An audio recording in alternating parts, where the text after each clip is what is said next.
आकाशवाणी है। कोविड-19 विशेष कार्यक्रम के अंतर्गत प्रस्तुत है कोरोना वायरस संक्रमण की वर्तमान स्थिति पर चर्चा, जिसे प्रस्तुत कर रहे हैं आकाशवाणी संवाददाता सिद्धार्थ सिंह। इस कार्यक्रम में आमंत्रित स्वास्थ्य विशेषज्ञ हैं डॉक्टर मनोज कुमार। नमस्कार श्रोताओं, आकाशवाणी के समाचार सेवा प्रभाग द्वारा कोरोना जागरूकता श्रृंखला के आज के इस विशेष कार्यक्रम में आपका स्वागत है। आज के इस एडिशन के साथ मैं हूं सिद्धार्थ सिंह। श्रोताओं, कोरोना काल के बदले हुए हालात में जिंदगी में बहुत सारे बदलाव आ गए हैं। अब न पहले जैसा लोगों से मिलना मिलाना है और न ही मॉल्स और बाजारों में घूमने जाना है। आज इस काल में हमें बहुत सारे एटिकेट्स के साथ जिंदगी जीना पड़ रहा है। हम hygiene etiquettes, talking etiquettes, meeting etiquettes के साथ वर्चुअल वर्ड के जरिए एक दूसरे से जुड़े हुए हैं। आज मास्क, सैनिटाइजर हमारे जीवन का अभिन्न हिस्सा बन चुके हैं। बदले हुए इस परिवेश में जो सबसे अहम चीज है वो है इन बदलावों को अपनाते हुए हमें सकारात्मक रहना। अगर हम स्वेच्छा से इन बदलावों को अपने जीवन का हिस्सा बनाएंगे तो ही हम कोरोना जैसी महामारी को हरा पाएंगे। श्रोताओं, आकाशवाणी पर हमारी यही कोशिश रहती है कि आपको सही और सटीक जानकारी दें। कोरोना को लेकर आपके मन में उठ रही शंकाओं और तमाम सवालों का जवाब देने के लिए हमारे आज के इस विशेष फोन इन कार्यक्रम में हमारे साथ हैं भारत के राष्ट्रपति के उप चिकित्सक डॉक्टर मनोज कुमार। डॉक्टर मनोज, नमस्कार। कार्यक्रम में आपका स्वागत है। नमस्कार जी, बहुत बहुत धन्यवाद। श्रोताओं, कोरोना से संबंधित सवाल हमारे आज के एक्सपर्ट से टोल फ्री नंबर 1800-11-5767 और 011-233-14444 पर पूछ सकते हैं। अगर आप सोशल मीडिया पर सवाल पूछना चाहते हैं तो आप हमारे ट्विटर हैंडल @AIR News पर #AskAIR पर अपने सवाल पोस्ट कर सकते हैं। डॉक्टर मनोज, अगर देश में कोविड-19 की मौजूदा स्थिति पर एक नजर डालें तो देश में कोविड-19 से स्वस्थ होने की दर 92% से भी ज्यादा है और पिछले 24 घंटों में 54,000 से भी अधिक रोगी स्वस्थ हुए हैं। देश में कोरोना के मामलों में लगातार कमी आ रही है। पिछले 24 घंटों में 47,000 कोरोना के नए मामले सामने आए हैं। आप कोरोना की मौजूदा स्थिति को किस तरीके से देखते हैं? आपने बिल्कुल सही कहा कि अगर हम पीछे से कंपेयर करें तो अभी के हालात थोड़े से बेहतर हैं। हमारे एक्टिव न्यू केसेस का नंबर धीरे धीरे डिक्लाइन कर रहा है और जो पेशेंट रिकवर हो गए हैं या डिस्चार्ज हो चुके हैं उनका नंबर एक लगातार बढ़ रहा है। लेकिन कुछ स्टेट्स हैं, अभी 8 या 9 स्टेट, जिसमें अभी भी पर डे 1,000 या 1,000 से ज्यादा cases, active new cases detect हो रहे हैं।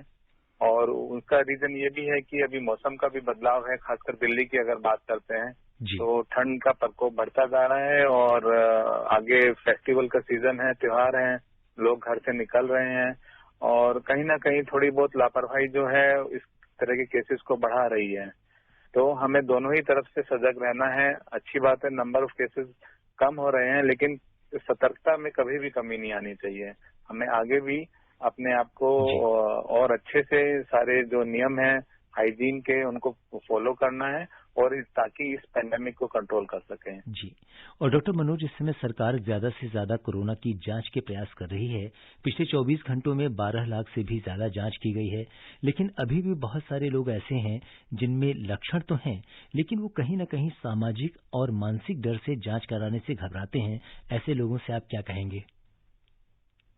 ऐसे लोगों से मेरा यही कहना है कि इस महामारी को कंट्रोल करने के लिए सबसे जरूरी चीज 3 चीज है कि सबसे पहले पेशेंट का पता लगना चाहिए, उसके लिए अप्रोप्रिएट टेस्ट होने चाहिए और ये सरकार का बहुत सराहनीय कदम है कि हम एक दिन में 10 लाख से ज्यादा केसेस को हम टेस्ट कर पा रहे हैं। और एक बार टेस्ट होता है तो बाद में हम ट्रेस कर सकते हैं उनके संपर्क में कितने लोग आए हैं और उनके बाद जो उसमें से सीरियस है उनको हम ट्रीट कर सकते हैं। तो केवल ये सोच के घबराना नहीं चाहिए कि मुझे खांसी जुकाम ही है, मौसमी है, नॉर्मल है, हो सकता है कि ऐसे ठीक हो जाए, कोरोना आएगा तो मुझे क्वारंटीन सेंटर में ले जाए जाएंगे, ऐसा डर नहीं होना चाहिए। क्योंकि अगर आपको सच में कोरोना है, आपने अगर अभी एहतियात नहीं बरती तो वो आपके परिवार वालों के लिए, आपके पड़ोसियों के लिए, आपकी सोसाइटी के लिए एक खतरनाक चीज हो सकती है। आप हो सकता है हल्के लक्षण होंगे, आप बिल्कुल ठीक भी हो जाएंगे, लेकिन अगर वायरस आपसे ट्रांसमिट होके किसी ऐसे इंसान में गया जिसकी इम्यूनिटी कॉम्प्रोमाइज है तो वो उसके लिए जानलेवा भी हो सकता है। तो अगर आप टाइम पे अपना टेस्ट कराएंगे तो न केवल आप अपनी मदद कर रहे हैं, आप सोसाइटी की भी बहुत मदद कर रहे हैं। डॉक्टर मनोज, अगर किसी व्यक्ति की जांच में वो पॉजिटिव आता है तो सबसे पहले उसे क्या करना चाहिए? होम आइसोलेशन या इंस्टीट्यूशनल आइसोलेशन का निर्धारण हम किस तरीके से कर सकते हैं? देखिए, इसमें टेस्ट पॉजिटिव आने में दो चीजें हो सकती हैं। या तो पेशेंट ने टेस्ट तब कराया जब वो किसी पॉजिटिव केस के संपर्क में आया और हो सकता है कोई लक्षण उनको ना हो, और दूसरा कि कुछ पेशेंट ने टेस्ट तब कराया जब उनको कुछ लक्षण आने शुरू हुए। तो जो एसिम्टोमेटिक केसेज हैं, जिनको कोई लक्षण नहीं है या उनको बहुत ही कम लक्षण है, हल्का बुखार, खांसी, जुकाम है, वो लोग आराम से घर पे आइसोलेट हो सकते हैं। उसमें कुछ कंडीशंस हैं कि उनके घर में अप्रोप्रिएट जगह होनी चाहिए, उनका एक टॉयलेट अलग होना चाहिए, कमरा अलग होना चाहिए, वेंटिलेटेड रूम, और घर में बाकी लोगों को इन्फेक्शन ट्रांसमिशन का डर, जो रिस्क है, वो कम होना चाहिए। तो उन लोगों को होम आइसोलेट करने में कोई दिक्कत नहीं है, होम आइसोलेट किया जा सकता है। उनके लिए प्रॉपर कुछ गाइडलाइंस बनी गई है कि पेशेंट को क्या फॉलो करना है, केयर टेकर को क्या फॉलो करना है, तो उसके बारे में हम बात कर सकते हैं। उसके अलावा जो पेशेंट मॉडरेट या सीवियर कैटेगरी में है, जिसकी पहचान होगी जब कभी उनको सांस फूल रहा है या पल्स ऑक्सीमीटर आजकल हर जगह अवेलेबल है, और एक बार पॉजिटिव आने के बाद जो स्टेट गवर्नमेंट है वो प्रोवाइड भी करा रहे हैं, तो उसमें अपना ऑक्सीजन सैचुरेशन को मॉनिटर करें। जो नॉर्मली 95 के ऊपर होता है ज्यादातर लोगों का, अगर वो 94 के नीचे जा रहा है, दैट मीन की लंग्स का इन्वॉल्वमेंट हो सकता है, और इमीडिएटली उनको एक ऐसी हेल्थ फैसिलिटी में एडमिट होना चाहिए जहाँ पे ऑक्सीजन की सप्लाई अवेलेबल हो और उनको तुरंत ट्रीटमेंट किया जा सके। डॉक्टर मनोज जी, आपने जैसे पल्स ऑक्सीमीटर की बात करी, और अगर ऑक्सीजन सैचुरेशन लेवल वो अगर 95 से कम जाता है तो वो कौन सा ऐसा नंबर है जिसपे हम ये डिसाइड कर सकते हैं कि अब हमें डॉक्टर से तुरंत बात करने की जरूरत है और मरीज को शिफ्ट करने की जरूरत है? जी, इसके कुछ क्लिनिकल पैरामीटर्स हैं और कुछ ये पल्स ऑक्सीमीटर वाले पैरामीटर्स हैं। जी, क्लिनिकल पैरामीटर, क्योंकि पल्स ऑक्सीमीटर हो सकता है हर किसी के पास ना हो, उसमें सबसे पहले कि अगर सांस आपको फूलने लग रहा है उन एक्टिविटीज में जिसपे आपको पहले नहीं फूलता था, थोड़ा भी आप चल रहे हैं, सीढ़ी चढ़ने लगे हैं, या घर का काम कर रहे हैं, घरेलू काम में आपको सांस फूलने लग रहा है, या आपको चेस्ट में टाइटनेस आने लगी, या फिर आपको कंफ्यूजन हो रहा है कि आप कुछ गफलत में हैं, और दिल की धड़कन तेज हो जा रही है, आपको कुछ समझ नहीं आ रहा है कि क्या हो रहा है, बहुत घबराहट, बेचैनी हो रही है, ये कुछ क्लूज है कि कुछ अंदर ठीक नहीं है। तो उसके अलावा आप अगर काउंट कर सकते हैं, 1 मिनट में आप सांस लेने की गति को एक बार, जैसे सांस अंदर लेना और छोड़ना, ये 1 काउंट होगा। अगर ये नॉर्मली हमारा 12 से 18 के बीच में नॉर्मल ज्यादातर लोगों का जो ब्रीदिंग रेट है इतना रहता है, अगर वो 24 के ऊपर जा रहा है, दैट्स मीन इमीडिएटली आपको जो है डॉक्टर का कंसल्टेशन लेना चाहिए। और पल्स ऑक्सीमीटर में ऑक्सीजन सैचुरेशन अगर 95 या स्पेशली 94 के नीचे है तो इमीडिएटली आपको कंसल्ट करना चाहिए। और डॉक्टर मनोज, इस समय दिल्ली और कई स्थानों में प्रदूषण काफी बढ़ गया है और एयर क्वालिटी इंडेक्स में लगातार बढ़ोतरी दर्ज की जा रही है। पिछले 24 घंटों में अगर हम देखें तो ये 107 अंक बढ़कर लगभग 450 पहुंच गया है। ऐसे में लोगों को किन दिक्कतों का सामना करना पड़ सकता है, खासकर अगर हम कोमॉर्बिडिटीज वाले मरीजों की बात करें तो? देखिए, ये जो कोविड-19 पेंडेमिक चल रही है, इसका जो मेन अटैकिंग ऑर्गन है वो लंग्स है, और हम ऊपर अपर एयरवे से शुरू होता है, गले, नाक से शुरू होता है, धीरे धीरे वो हमारे फेफड़ों तक आता है। उसके अलावा अगर वो और ज्यादा गंभीर हो जाए तो बाकी हिस्सों में भी इसका असर पहुंचता है। तो ऐसे में कोई भी चीज ऐसी जो हमारे लंग्स को और ज्यादा नुकसान पहुंचाए, तो वो डेफिनेटली एक तरह का एक खतरे की घंटी हो सकती है। तो चाहे वो पोल्यूशन है, चाहे वो कोई इंसान स्मोकिंग कर रहा है, तो वी शुड अवॉइड कि हम पोल्यूशन में ना निकले या वो एक्टिविटीज ना करें जिससे कि पोल्यूशन और ज्यादा बढ़े। प्रदूषण बढ़ने से सांस लेने में जो सांस की नलियां उसमें सूजन आ जाती है, उसमें बलगम बहुत गाढ़ा होकर इकट्ठा हो जाता है और मरीज को दम घुटने वाली फीलिंग आने लगती है। और डॉक्टर मनोज, बहुत सारे लोग ऐसे हैं जो अभी मॉर्निंग वॉक के लिए जाते हैं तो वो मास्क लगाकर जा रहे हैं, तो ऐसे में क्या मॉर्निंग वॉक के लिए जाना ठीक है? ऐसे में मैं यही सलाह दूंगा कि मॉर्निंग वॉक में अगर वो हल्की चहलकदमी कर रहे हैं मास्क लगा के, तो उसमें दिक्कत नहीं है, वो कर सकते हैं। लेकिन फिर भी अगर उनके पास टाइम है और वो दिन में इस काम को कर सके, जब थोड़ी धूप निकल जाए, थोड़ा मौसम गर्म हो जाए, तो वो प्रदूषण लेवल में थोड़ा सा कमी आती है। तो वो 10-11 बजे के आसपास अगर वॉक करेंगे, अगर उनके पास समय है, तो वो सुबह की वॉक से थोड़ा सा बेहतर रहेगा। लेकिन बहुत स्ट्रेनियस एक्सरसाइज की, बहुत ज्यादा जॉगिंग या बहुत तेज साइकिलिंग करना, उस वाले जबकि AQI इंडेक्स जो है मोर देन 200 है, तो डेट इज नॉट एडवाइजेबल। जी। और इस बीच हमारे बहुत सारे श्रोता हैं जो कार्यक्रम में जुड़ चुके हैं, और सबसे पहले हम रुख करेंगे उत्तर प्रदेश में बलरामपुर का, जहां से हमारे साथ रिंकी तिवारी जी कार्यक्रम से जुड़ चुकी हैं। रिंकी जी नमस्कार। रिंकी जी, आपको हमारी आवाज आ रही है? हेलो। हाँ, हेलो जी रिंकी जी, आपको हमारी आवाज आ रही है? अपना सवाल पूछिए। अभी डॉक्टर साहब रिंकी जी से हमारा संपर्क नहीं हो पा रहा है। हम दूसरे कॉलर की कॉल अभी लेते हैं। जैसा कि हमारी आपकी बातचीत चल रही थी कि किस तरह से इस समय, और अब ये भी हम देख सकते हैं डॉक्टर साहब कि इस समय त्योहारों का मौसम चल रहा है, बाजार में काफी भीड़ भाड़ हो रही है, तो ऐसे में किस तरीके से हम अपना बचाव कर सकते हैं? देखिए, बाजारों में इस वक्त लोगों का निकलना एक तरह से जरूरी भी है कि त्योहार मनाने हैं, बहुत सारी शॉपिंग करनी है, लोगों से को गिफ्ट देने हैं। इस साल के लिए कम से कम हमें थोड़ा सा अपने ऊपर संयम रखना होगा। बहुत जरूरी है तभी हम लोग बाहर शॉपिंग के लिए निकलें, और इस बार दूर से ही हम लोगों को टेलीफोनिकली या पत्र लिख के, आजकल कोई चिट्ठी नहीं लिखता है, पत्र लिख के एक दूसरे को शुभकामनाएं दें, तो वो एक उनकी तरह से मोमेंटो का भी काम करेगा, और आगे के लिए उनके पास कुछ यादें भी रहेंगी, और वो ना केवल आप सेफ रहेंगे, वो लोग भी सेफ रहेंगे। फिर भी किसी वजह से अगर बाजारों में निकलना बहुत जरूरी है, तो ऐसा समय चुने जबकि भीड़ कम हो, खासकर जो सुबह के टाइम है, जो अर्ली मॉर्निंग, जब 10 to 12 ज्यादा लोग मार्केट में नहीं होते हैं, उस वक्त निकले। शाम को भीड़ बहुत ज्यादा होती है और ज्यादा ट्रांसमिशन है इन्फेक्शन का, तो उसको थोड़ा सा नजर में रखते हुए ज्यादा भीड़ भाड़ वाले एरिया में ना जाएं, प्रॉपर मास्क पहन के जाएं, और खासकर जो कोमोर्बिड कंडीशन वाले लोग हैं, जिनको डायबिटीज है, हाइपरटेंशन है, अस्थमा की डिजीज है, या कोई क्रॉनिक ट्रीटमेंट चल रहा है कैंसर का, गठिया का, तो और खासकर छोटे बच्चे हैं, उनको ना लेके जाएं। प्रेग्नेंट लेडीज हैं, वो लोग ना जाएं। कोई एक ही इंसान अकेला निकले, मैक्सिमम शॉपिंग एक बार में करके ले आए, बजाय कि बार बार हम छोटी छोटी चीज पे बार बार मार्केट जा रहे हैं। जी। और अब हम रुख करते हैं उड़ीसा का, जहां से हमारे साथ कार्यक्रम में विवेकानंद जी जुड़ चुके हैं। विवेकानंद जी नमस्कार, कार्यक्रम में आपका स्वागत है। हेलो जी, नमस्कार, और डॉक्टर साहब को भी नमस्कार जी। अपना सवाल नमस्कार विवेकानंद जी, नमस्कार। बरहमपुर उड़ीसा से विवेकानंद बोल रहा हूँ। मेरा सवाल ये है कि भांजी और बहन और जमाई जा रहे हैं वापस सूरत काम के सिलसिले में जी, तो वैसे तो रेलवे का अपना प्रोटोकॉल रहता है, फिर भी सावधानियां क्या कुछ बरतना है, थोड़ा जानकारी देंगे? जी डॉक्टर मनोज, वैसे भी त्योहार का मौसम है तो बहुत सारे लोग एक जगह से दूसरी जगह यात्रा कर रहे हैं, और अगर हमें विशेषकर रेलगाड़ी से यात्रा करनी पड़ती है तो हम किस तरह की सावधानी रख सकते हैं? देखिए, रेलगाड़ी हो या कोई भी पब्लिक ट्रांसपोर्ट हो, सावधानी के लिए वही 3-4 चीजें बहुत जरूरी हैं।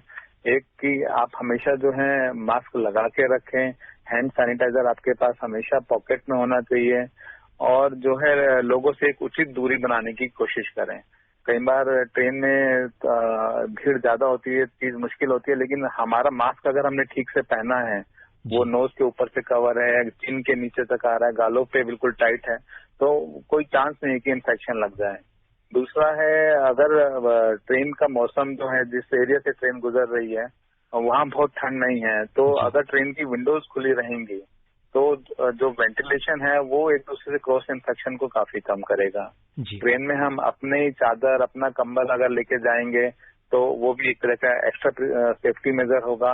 अपना खाना लेके जाएं, अपने पानी की बोतल लेके जाएं, और इन सब चीजों का एक पालन करेंगे तो ट्रेन की जर्नी क्वाइट सेफ है, कोई रिस्क वाली बात नहीं है। गवर्नमेंट भी पूरी कोशिश कर रही है, टाइम टू टाइम सैनिटाइज कर रही है चीजों को, और उम्मीद है कि वो जर्नी बिल्कुल सेफ रहेगी। जी। और जो श्रोता हमसे कार्यक्रम में अभी भी जुड़े हैं उन्हें हम बता दें कि आज के इस विशेष फोन इन कार्यक्रम में श्रोताओं के कोरोना से जुड़े सवालों का जवाब दे रहे हैं भारत के राष्ट्रपति के उप चिकित्सक डॉक्टर मनोज कुमार। और इस बीच हम रुख करते हैं हिसार का, जहां से हमारे साथ कार्यक्रम में राजेंद्र जी जुड़ चुके हैं। राजेंद्र जी नमस्कार। नमस्कार जी, बहुत बहुत शुक्रिया। स्वागत है आपका। हाँ जी, मैं ये जानना चाहता हूँ जी, हमारे बुजुर्ग काफी जान बचाने वाले भी ऐसे हैं जी, जो सरकारी हॉस्पिटल में इस वजह से नहीं जाना चाहते कि वो अगर हम जाएंगे तो हमारे कोरोना का भी टेस्ट हो जाएगा और हमें रख लेंगे, और वो प्राइवेट हॉस्पिटल में जाना पसंद करते हैं। तो उनके बारे में क्या हिदायत देंगे कि वो डॉक्टर साहब भी आया बेफिक्र आए और आपका ऐसा कोई बात नहीं है, और जांच कराएंगे तो आपका भी फायदा है और समाज का भी फायदा है, इसके बारे में। जी डॉक्टर मनोज, जैसा कि हम लोग कार्यक्रम के शुरू में बात कर रहे थे कि बहुत सारे ऐसे लोग हैं जो अभी भी जांच कराने से डरते हैं। उन्हें डर होता है कि कई बार सोशल स्टिग्मा होता है, कई बार लोग इस बात से डरते हैं कि उन्हें आइसोलेशन में रहना पड़ेगा, लोगों से दूर रहना पड़ेगा। तो आप ऐसे लोगों से क्या कहेंगे? मेरा अभी भी यही सुझाव रहेगा कि लोगों को ये जो डर है इसको बाहर निकालना चाहिए और टेस्ट के लिए जरूर आगे आना चाहिए। इसमें उनकी खुद की सेफ्टी, उनके परिवार की सेफ्टी है। रही बात सरकारी हॉस्पिटल की और प्राइवेट हॉस्पिटल की, बहुत सारे सरकारी हॉस्पिटल ऐसे हैं जो कि वर्ल्ड रिनाउन हैं, लोग उनमें बहुत अच्छे से फेथ करते हैं और आराम से अच्छा इलाज भी होता है।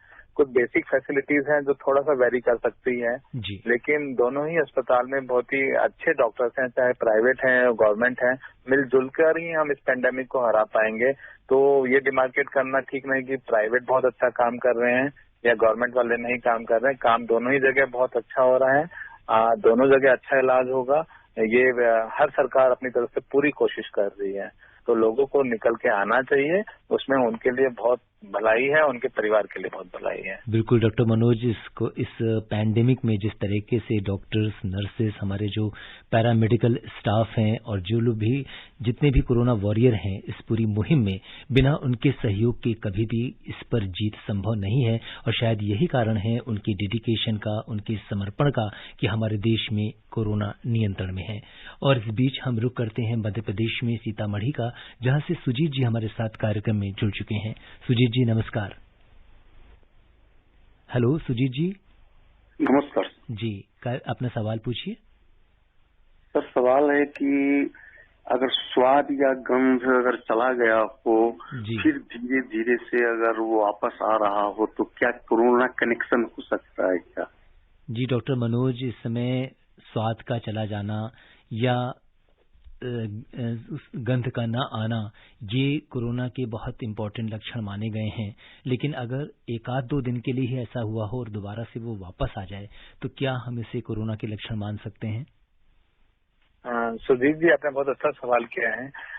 अभी तक जो हमारा एक्सपीरियंस है उसके बेस पर हम ये कह सकते हैं कि जो जिन लोगों का स्मेल, जो सूंघने की शक्ति और जो टेस्ट, जो स्वाद गया है खाने में और वो बाद में कोविड पॉजिटिव डिटेक्ट हुए हैं, उन केसेस के रिकवरी में वापस आने में टेस्ट और स्मेल सेंस को वो 2 हफ्ते से लेकर 6 हफ्ते तक का समय देखा गया है। कुछ केसेस में 2 हफ्ते में आ गया, जो थोड़ा इम्यूनो कॉम्प्रोमाइज है उनको 6 हफ्ते भी लगे हैं।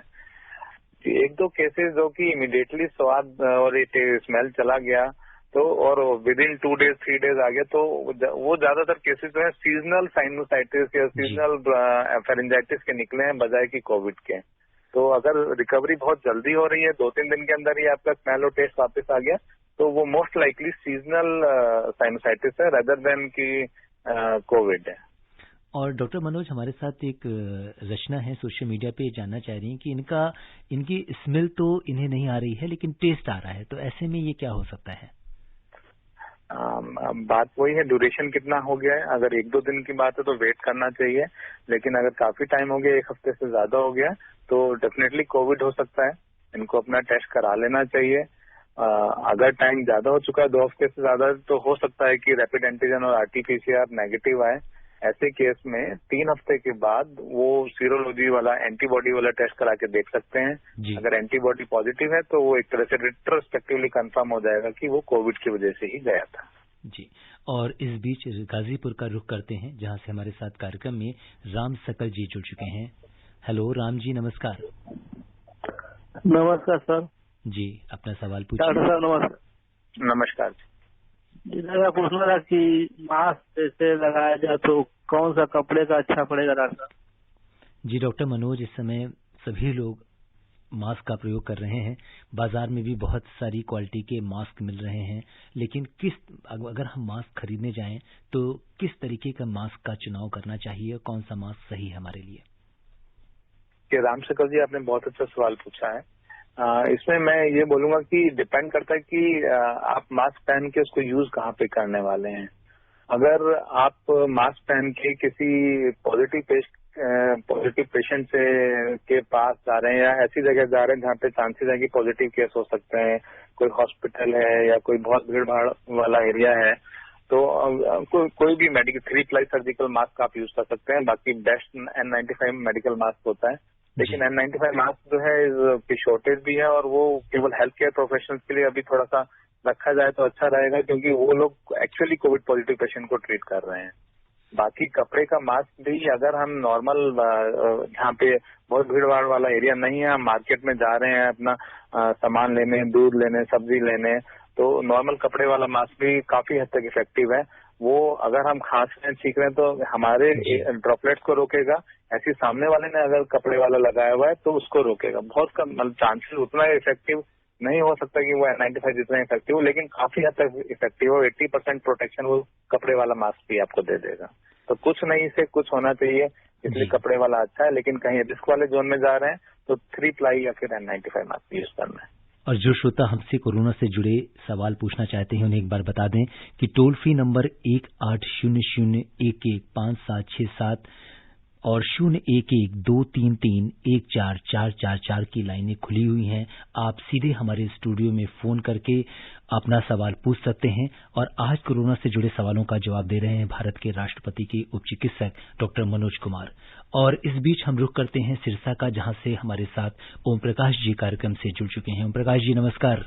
हाँ जी नमस्कार जी, ओम प्रकाश चावला सिरसा हरियाणा से बोल रहा हूँ सर जी। जी ओम प्रकाश जी, अपना सवाल हाँ जी, किसी विशेषज्ञ ने रहे कि एलोपैथी विशेषज्ञ ने कहा है जो 24 घंटों को डिवाइड किया उन्होंने इस मौसम के हिसाब से, जैसे ठंड मौसम अब ठंड आ रहा है तो उन्होंने मौसम को डिवाइड किया है। मॉर्निंग 2 से लेकर के 10 बजे तक जो समय है वो ड्राइनेस का है, और जो 10 से लेकर के शाम को 6 बजे तक है वो हॉट का समय है, और 6 से लेकर नाइट 2 बजे तक का समय जो है कोल्ड का समय है। तो जो ड्राइनेस कहती है, ड्राइनेस ये चाहती है कि मेरा विरोध किया जाए, जैसे मॉर्निंग में अच्छी खुराक ली जाए, अच्छा व्यायाम वगैरह एक्सरसाइज वगैरह की जाए। और हॉट कहती है मुझे थोड़ा शांत किया जाए, दोपहर को यानी थोड़ा सुस्ताया जाए, हल्का आहार लिया जाए। और नाइट कहती है मेरे साथ दोस्ती का व्यवहार करो, जो शाम को कोल्ड है वो कहती है मेरे साथ दोस्ती का व्यवहार करो, मैं आपके स्वास्थ्य को ठीक रखूंगा, यानी रात को हल्का खाना लो। तो कृपया आप अपनी प्रतिक्रिया व्यक्त करें, आपका आभार व्यक्त, धन्यवाद। जी डॉक्टर मनोज, बड़ी इंटरेस्टिंग बात पूछी है कि पूरे दिन को इन्होंने 24 घंटे को 4 चीजों में डिवाइड किया है, तो हमारी जीवन शैली में इस तरह से हम कैसे कर सकते हैं? हाँ, ये बहुत अच्छा सवाल है, बल्कि ये केवल कोविड स्पेसिफिक नहीं है, ये जनरल हमारी जीवन शैली से जुड़ा हुआ सवाल है। जो हमारा बॉडी का मेटाबॉलिज्म है, जो कि हमारे पाचन तंत्र को, हमारी बाकी सारी न्यूरोजेनिक प्रक्रियाओं को कंट्रोल करता है, वो सुबह के वक्त वाकई में बहुत अच्छा काम कर रहा होता है। हमारे हार्मोन्स का स्तर जो है मॉर्निंग में ज्यादा होता है। तो अगर हम मॉर्निंग टाइम में एक प्रॉपर मील ले रहे हैं, अच्छा खाना खा रहे हैं, उसको डाइजेशन बहुत अच्छा होगा, उसका मेटाबॉलिज्म अच्छा रहेगा। लंच में हमें थोड़ा कम लेना है, और डिनर डेफिनेटली हमें जितना सोने से जितना 2 घंटे 3 घंटे पहले अगर हम कर लेंगे डिनर और हल्का डिनर लेंगे तो हमारा मेटाबॉलिज्म बहुत अच्छा रहेगा और हमें बीमारी होने के चांसेस कम रहेंगे। कुछ दिन पहले एक स्टडी भी सामने आई थी जिसमें सेम अमाउंट ऑफ खाना ब्रेकफास्ट के टाइम पे दिया गया और सेम अमाउंट खाना जो है लंच या डिनर के टाइम पे दिया गया। तो उसमें ये देखा गया कि जो खाना खाने के बाद जो शुगर का लेवल बढ़ता है, तो सेम अमाउंट अगर सुबह नाश्ते में खाया गया तो उसके बाद 2 घंटे बाद शुगर का सर्ज उतना नहीं था जितना वो लंच या डिनर के बाद ज्यादा सर्ज हुआ। दैट्स मीन की बॉडी जो है उसको ठीक से मेटाबोलाइज नहीं कर पा रही या इंसुलिन रेजिस्टेंस वाली स्टेट आ रही है। तो अगर हम थोड़ा बहुत खाना सुबह मॉर्निंग में ज्यादा अच्छे से खाएंगे, आहार अच्छा लेंगे, तो पूरे दिन वो हमें एक रेगुलर कांस्टेंट एनर्जी देता रहेगा, बजाय कि शुगर लेवल को बहुत ज्यादा बढ़ाने के लिए। जी, और अब हम रुक करते हैं जम्मू में कटरा का, जहां से हमारे साथ कार्यक्रम में मोहम्मद आरिफ जी जुड़ चुके हैं। आरिफ जी नमस्कार। नमस्कार सर। जी, कार्यक्रम में आपका स्वागत है, अपना सवाल पूछिए। हेलो डॉक्टर साहब जी, हम ये पूछना चाहते हैं कि हम मतलब कटरा वैष्णो देवी में काम करते हैं सर जी। तो जातरू का पालन करते हैं, जैसे बच्चे उठाते हैं हम, और अपने आप को कैसे बचा सकते हैं? जी डॉक्टर साहब, ये थोड़ा सा अगर मंदिर में काम करते हैं और इस तरह से लोगों से इनका जरूर सामना होता होगा, तो ऐसे लोग जिनका पब्लिक इंटरफेस है वो किस तरीके से अपने आप को बचा सकते हैं, उन्हें क्या सावधानियां रखनी चाहिए? मोहम्मद आरिफ जी, आपकी बात बिल्कुल सही है। पब्लिक इंटरेक्शन के अंदर अलग अलग तरह के लोगों से मिलना है और ऐसे में अपने आप को बचाना बहुत जरूरी है। तो उसमें देखिए, इस चीज वही है कि आपको अपनी इम्यूनिटी को स्ट्रांग करना पड़ेगा और अच्छी इम्यूनिटी के लिए 4-5 चीजें बेहद जरूरी हैं। एक है आपका डाइट, न्यूट्रिशन। तो जो भी अच्छी पौष्टिक आहार है उसमें अच्छा प्रोटीन है, आप प्रोटीन की चीजें ले सकते हैं, सोयाबीन खा सकते हैं, अंडा खा सकते हैं या फिर पनीर ले सकते हैं। अगर आप नॉनवेज लेते हैं तो थोड़ा फिश वगैरह ले सकते हैं, नहीं लेते तो सोयाबीन, चना, दाल, इन सब में अच्छा प्रोटीन है, ये आप रेगुलर लें। दूध लें, दही लें। उसके अलावा एक जो प्रॉपर जो नींद है 6 से 8 घंटे की, वो सोना जरूरी है। बीच बीच में थोड़ा अपने आप को आराम करें। हमारा इम्यून सिस्टम जो है सोने के वक्त जो है एक्टिव होता है, वो अपने आप को रिपेयर करता है। तो ऐसा भी नहीं कि 24 घंटे काम कर रहे हैं, तो आपको अपने शरीर को आराम भी देना है। फिर एक पॉजिटिव माइंडसेट रखना है, घबराना नहीं है चीज को। उस चीज के साथ अगर हम चलेंगे और कोविड वाले जो प्रिकॉशंस हैं वो लेंगे कि हम मास्क भी लगा रहे हैं, एक उचित दूरी भी बना रहे हैं, और जिसको अपनी सर्विसेज दे रहे हैं वो भी वो चीजें फॉलो कर रहे हैं कि नहीं कर रहे हैं। अगर वो अपना कुछ उनका मास्क ठीक नहीं है, आप उनको बताएं कि सर आप मास्क ठीक लगाएंगे तभी हम सर्विसेज देंगे। इस तरह से चीज करेंगे तो मिल बांट के डेफिनेटली इस चीज को हम ओवरकम कर सकते हैं। जी। और अब हम डॉक्टर मनोज रुख करते हैं अमृतसर का, जहां से हमारे साथ गुरुजीत जी कार्यक्रम में जुड़ चुके हैं। गुरुजीत जी नमस्कार। नमस्कार सर जी, नमस्कार जी। अपना सवाल पूछिए सर। सादर नमस्कार करता हूँ, कबूल कीजिए सर। मुझको ना 1 साल पहले ब्रेन हेमरेज हुआ था, उसकी मेडिसिन चल रही है अभी। तो लेफ्ट साइड है ना जो मेरी, वो फैक्ट्री बाई अपना ये टांग और हाथ बाजू जी, और वो हमारा जो मसाज करने आता है ना, डेली आता है, तो वो 2-3-4 करोड़ से होकर आता है। उससे हमें क्या सावधानी बरतनी चाहिए? जी डॉक्टर मनोज, ऐसे बहुत सारे लोग हैं जो इस समय फिजियो करा रहे हैं घर पे, और चूंकि वो मल्टीपल लोगों का करते हैं, तो ऐसे में आप घर पे क्या बताएंगे, किस तरह की सावधानी रखनी चाहिए? जी, बहुत अच्छा सवाल है। जो होम सर्विस ले रहे हैं मेडिकल पर्सनल की, चाहे वो सिस्टर हैं, फिजियोथेरेपिस्ट हैं या लैब टेक्नीशियन घर पे सैंपल के लिए विजिट करते हैं, तो उसके लिए ब्रेन हेमरेज हुआ है, पैरालिसिस है, तो सर आपको फिजियोथेरेपी तो डेफिनेटली बहुत इंपॉर्टेंट पार्ट है, इसको मिस भी नहीं करना, होना भी चाहिए। आप इस बात का ध्यान रखें कि जिस रूम में आप वो करा रहे हैं उसका वेंटिलेशन प्रॉपर होना चाहिए। और ऐसा नहीं हो कि वो एक क्लोज स्पेस, एक क्लोज रूम हो, कोई विंडो नहीं है, बस एक दरवाजा, और दरवाजा भी बंद हो गया जब फिजियोथेरेपी हो रही है, वो चीज नहीं होनी चाहिए। उसमें इन्फेक्शन के चांसेस होने के बढ़ जाता है, रिस्क बढ़ जाता है। तो एक प्रॉपरली वेंटिलेटेड रूम हो। दूसरा है कि ऑब्वियसली मास्क उन्होंने भी लगाया हो, मास्क आपने भी लगाया हो, उससे पहले हैंड सैनिटाइज उन्होंने भी किया हो और आपने भी किया हो। इतना चीज करेंगे तो हम काफी हद तक जो है एक इंसान से दूसरे इंसान में क्रॉस इन्फेक्शन नहीं होगा। और वेंटिलेशन बहुत बड़ा की है। अगर आप ओपन एयर में कराएं फिजियोथेरेपी तो काफी चांसेस है आप बिल्कुल सेफ रहेंगे। और श्रोताओं, समय इजाजत नहीं दे रहा कि हम इस चर्चा को आगे बढ़ाएं। डॉक्टर मनोज, आप कोविड-19 के इस विशेष कार्यक्रम से जुड़े और आपने तमाम श्रोताओं के प्रश्नों का उत्तर दिया। आपका बहुत बहुत धन्यवाद और आभार। धन्यवाद, बहुत बहुत। श्रोताओं, आज के अंक में बस इतना ही। चलते चलते आपसे यही कहेंगे कि इतना भी नाउम्मीद दिले कम नजर न हो, मुमकिन नहीं कि शाम आलम की सहर न हो। जी हाँ श्रोताओं, कोरोना के इस दौर में बदले हुए हालात में आप अपना हौसला यूं ही बनाए रखिए। आप मास्क लगाइए, 2 गज की दूरी बनाए रखिए, साथ ही हाथ और मुंह साफ करते रहिए। और हाँ, जब भी मेरा ख्याल आए अपना बहुत बहुत ख्याल रखिएगा। इसी कामना के साथ दीजिए मुझे अनुमति। नमस्कार। कोविड-19 विशेष कार्यक्रम के अंतर्गत अभी आप सुन रहे थे कोरोना वायरस संक्रमण की वर्तमान स्थिति पर चर्चा, जिसे प्रस्तुत कर रहे थे आकाशवाणी संवाददाता सिद्धार्थ सिंह। इस कार्यक्रम में आमंत्रित स्वास्थ्य विशेषज्ञ थे डॉक्टर मनोज कुमार। ये कार्यक्रम आकाशवाणी के समाचार सेवा प्रभाग द्वारा प्रस्तुत किया गया।